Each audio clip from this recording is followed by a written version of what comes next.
Well, hello again to the 3 people watching my channel. Today I'm playing MW2 on Windows 7. Since the Steam client refuses to download the game past 40%, I will be playing using the IW4X client, which gave me some DLL errors in the beginning, but I eventually managed to make it run on Windows 7 just as good as it used to back in 2009. So without further waiting, let's join a server and see how well this game runs on an operating system, which was technically released in the same year as Modern Warfare 2, so maybe we're gonna see some insane performance, I don't know, let's see.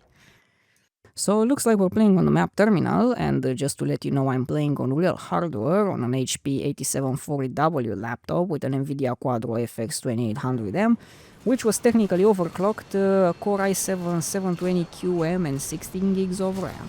And looks like the game runs super fast, and I didn't play it on PC for quite a while, since I mostly play on Xbox, but I'm gonna try to get some kills, or more like trying to survive in this situation, and get used again to the general feel, let's say, of the game on PC.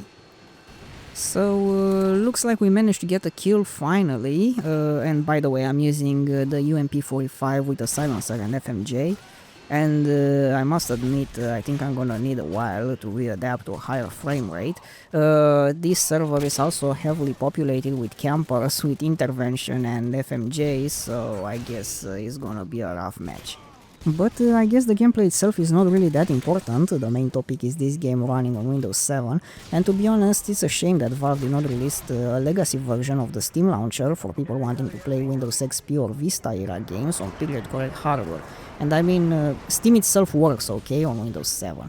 I can log in just fine and everything works, but like when I try to download the game, the progress bar will get stuck at like 40% for some reason. So tough life, I guess. The only way to play older games nowadays for people who don't want to upgrade from Windows 7 is basically to pirate them, which is kinda stupid if you think about it. Like, I already paid for this game to have it on Steam, and it is listed as compatible with Windows 7, yet the only way I can play it on my Windows 7 laptop is to basically get a cracked version and use a third-party client. But besides that, if you can deal with these, let's say, artificial limitations in terms of OS, well, this game runs incredibly smooth, and I think if you're playing on PC, using Windows 7 is the proper way of enjoying this masterpiece, since it was made and optimized for this specific operating system. And it also adds some kind of novelty to it. I mean, you know, it's kind of hard to explain, but it's like returning home after like a long travel and finding your home exactly how you left it.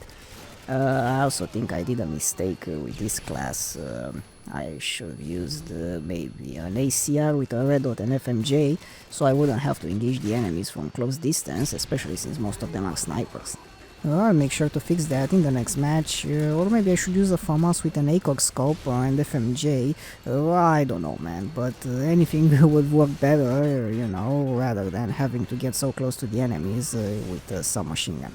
Also, I think the secret is to move faster than they aim and push their spawn point as quickly as possible, but in all probability they're already looking at your spawn point through a scope.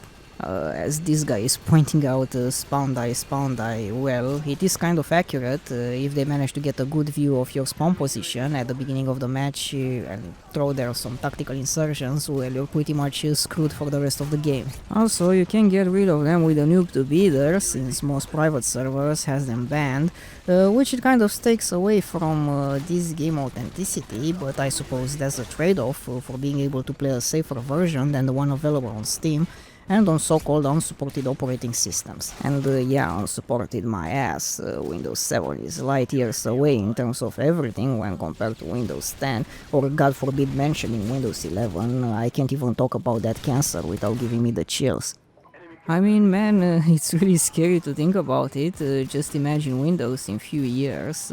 If it's this bad now, I don't even want to imagine how bad it's gonna be in the future. You know, probably requiring ID checks for using command prompt or something. Right now I am using on one of my modern PCs Windows 10 IoT LTSC, which still has support until 2032. After that I'll have to move to Linux, which I never thought possible, really. I mean, back in 2009 I used to be a strong supporter of Windows on every possible forum. But in my defense, back then Windows used to be based, the whole enshittification started sometime around 2014, and since then it simply went worse and worse. Also, that guy got a nuke, but as you can see, it didn't end the game. It looks like this server switches the nuke with an EMP.